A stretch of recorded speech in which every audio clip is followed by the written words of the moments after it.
Hello दोस्तों, मेरा नाम है विकास जैन और आज का क्लास है 4.3 और 4.3 के अंतर्गत त्रिभुज का क्षेत्रफल पढ़ना है। और एक बात सुन लीजिए कि 4.2 को नहीं पढ़ना है, ये सिलेबस से हटा दिया गया है नई शिक्षा नीति के अनुसार। तो यदि आप इच्छुक हैं पढ़ने के लिए तो कमेंट में बता दीजिएगा कि मैं पढ़ूंगा, तो उसका अलग से क्लास दे दूंगा। अब देखिए 4.3 में त्रिभुज का क्षेत्रफल को कैसे ज्ञात करते हैं।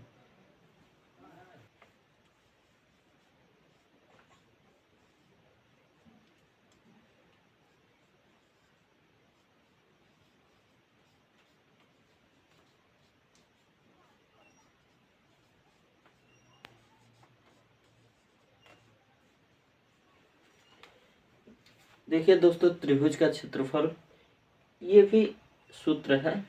तो ये आप लोग क्लास 8 में पढ़े होंगे, 9 में पढ़े होंगे और 9 में एक त्रिभुज का क्षेत्रफल पढ़े होंगे, या त्रिभुज के क्षेत्रफल या हेरोन का सूत्र कहते हैं। तो देखिए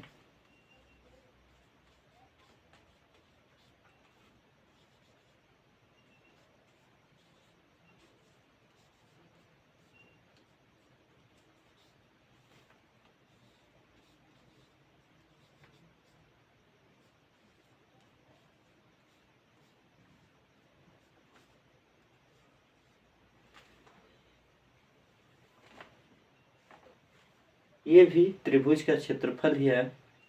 तो इसमें जो एस दिया है उसको अर्ध परिमाप बोलते हैं, और अर्ध परिमाप का सूत्र होता है यस बराबर ए प्लस बी प्लस सी बटे 2। और जो आप अब पढ़ेंगे 11 से और 12 तक के, इसके आगे भी पढ़ेंगे कि जो त्रिभुज का क्षेत्रफल है। अब देखिए एक और फार्मूला है।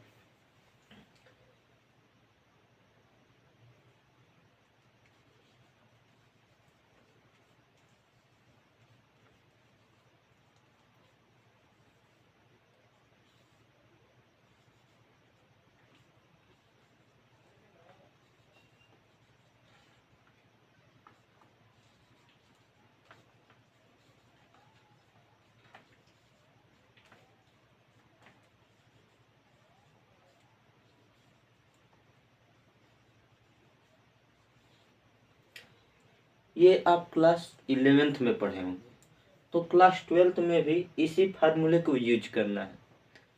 लेकिन इसके पहले मैं ये बता दूं कि जो ये इसका हम लोग विस्तार से प्रूव करेंगे कि प्रूव क्या होगा। और इसका इसको क्यों यूज करते हैं, क्योंकि देखिए इसके यूज करने का मकसद क्या, मकसद ये है कि जब निर्देशांक दिया रहेगा, त्रिभुज ये हो गया और आपका x1 y1 कामा x2 कामा y2 x3 कामा y3, यानी जब 3 निर्देशांक दिया रहेगा और त्रिभुज का क्षेत्रफल निकालने के लिए बोलेगा तब इस सूत्र का प्रयोग करेंगे। और जब क्वेश्चन में आधार और ऊंचाई दिया रहेगा तब इसका प्रयोग करेंगे। और इसका तो आपको बताया हूँ कि जब भुजा दिया रहेगा तब। तो देखिए इसी को हम लोग विस्तार से पढ़ेंगे, हम लोग सारणी के द्वारा पढ़ेंगे इसी फार्मूले को विस्तार में कि क्या होता है, कैसे क्या होता है।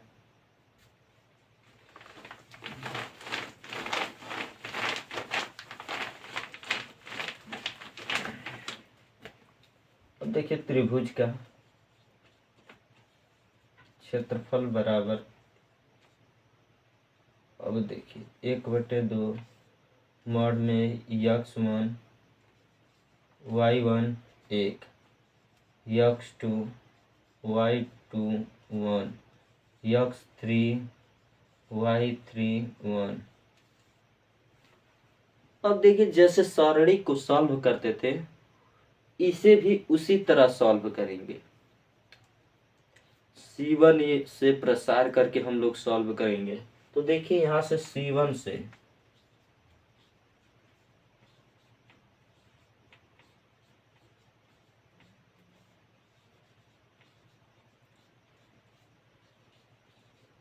अब C1 से प्रसारण कर दिए तो देखिए बराबर में 1/2 बड़ा कोष्टक लगा लीजिए।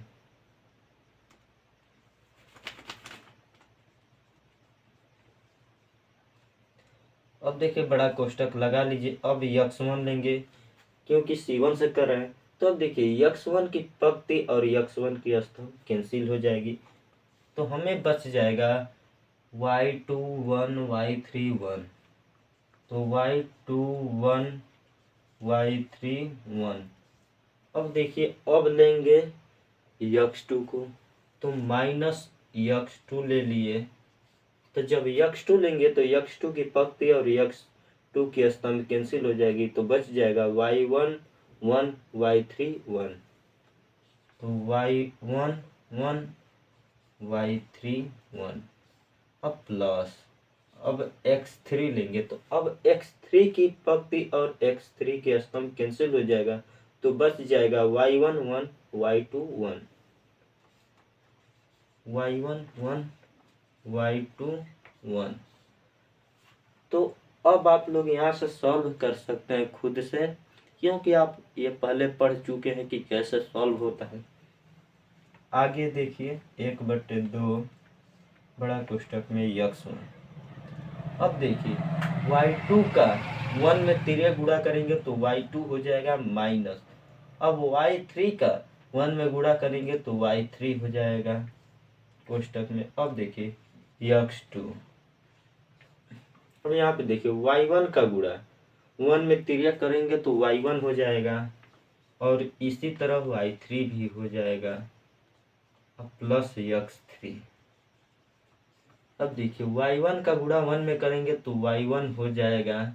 अब 1 का y2 में गुणा करेंगे तो y2 हो जाएगा।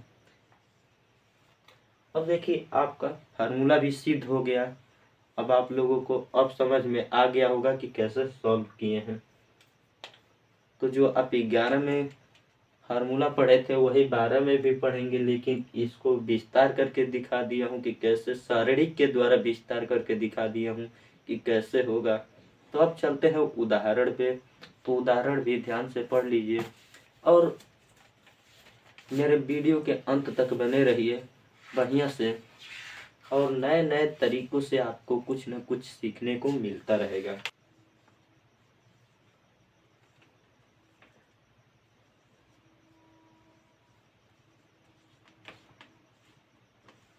अब देखिए उदाहरण, और जो उदाहरण है आपके स्क्रीन पे दिख रहा है, आप वहीं से इस क्वेश्चन को सॉल्व कर लीजिए, और जो क्वेश्चन में इम्पोर्टेंट है उसे लिख दे रहा हूँ सामने। तो देखिए शीर्ष क्या क्या है। शीर्ष बराबर 3,8 -4,2 और 5,1। और आपको तो x और y पता चल गया होगा कि x1 का मान क्या है, x2 का मान क्या है और x3 का मान क्या है। तो एक्सिस में 2 होता है, एक भुज होता है, एक कोटि होता है। तो ये वाला जो पहले पड़ेगा वो भुज पड़ेगा, जो बाद में पड़ेगा वो कोटि पड़ेगा। तो देखिए हम लोग का x1 बराबर 3 हो गया और y2 बराबर y1 बराबर 8 हो गया। अब देखिए x2 बराबर -4 हो गया और y2 बराबर 2 हो गया। अब x3 बराबर 5 हो गया और y3 बराबर 1 हो गया। तो अब आप त्रिभुज का क्षेत्रफल निकाल सकते हैं। देखिए त्रिभुज का क्षेत्रफल 1/2। अब x1 की जगह पे 3 रख दीजिए, y1 की जगह पे 8 और 1 ज्यों का त्यों रहने दीजिए। में पीछे फार्मूले में सिद्ध किए थे तो यहाँ पे 1 था, तो एक को वैसे ही रहने देंगे। तो देखिए अब x2 का मान 4 है और y2 का मान 2 है, यहाँ पे 1 रहेगा ही, और y3 का मान सॉरी x3 का मान 5 है और y3 का मान 1 है और 1 इसी तरह रहने देंगे। अब देखिए आप इसे प्रसार करके सॉल्व करिए। तो देखिए हम लोग C3 से प्रसार करेंगे। C3 से प्रसारण करने पर अब यहाँ पे 1 है तो 1 लेंगे, 1/2 बड़ा कोष्ठक में 1। अब देखिए जब 1 लेंगे तो 1 की पंक्ति और स्तंभ कैंसिल हो जाएगा तो बच जाएगा 4 2 5 1। अब फिर माइनस लगा देंगे। अब लेंगे 1। अब 1 की पंक्ति और स्तंभ कैंसिल हो जाएगा तो बच जाएगा 3 8 5 1 3 8 5 1। अब प्लस लगा देंगे, फिर 1 लेंगे तो ये 1 की पंक्ति और स्तंभ कैंसिल तो बच जाएगा 3 8 4 2 3 8 4 2 बराबर 1/2। अब देखिए 1। अब जब 4 का 1 में गुणा करेंगे तो 4 ही होगा और 2 का 5 में गुणा करेंगे तो 10 हो जाएगा -1। अब 3 का 1 में गुणा करेंगे तो 3 ही होगा और 5 का 8 में गुणा करेंगे तो 40 होगा +1। अब 3 का तिर्य गुणा करेंगे तो 6 और 8 का तिर्य गुणा करेंगे तो 8 का 4 में तिर्य गुणा करेंगे तो 32 हो जाएगा।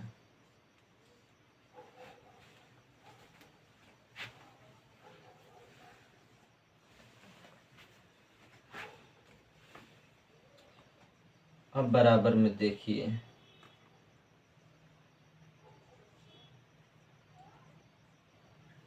अब देखिए जब 4 में से 10 में से 4 को घटाएंगे तो -6 हो जाएगा। तो 1 -6 -1। 3 में से 40 में से 3 को घटाएंगे तो -37 हो जाएगा प्लस। अब 32 में से 6 को घटाएंगे तो 26 हो जाएगा -26। अब यहाँ पे देखिए बराबर 1/2। अब देखिए जब -6 का 1 में गुणा करेंगे तो -6 हो जाएगा।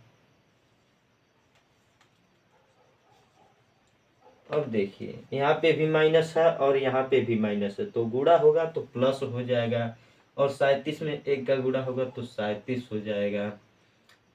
अब देखिए यहाँ पे माइनस है और यहाँ पे प्लस है, गुणा होगा तो माइनस हो जाएगा। 26 में 1 का गुणा होगा तो 26 ही होगा बराबर 1/2।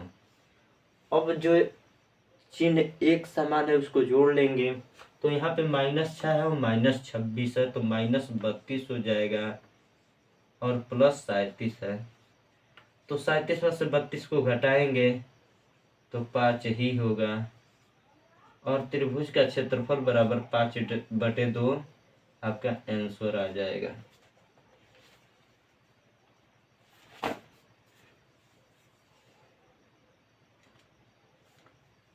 यहाँ पे माइनस नहीं रहेगा,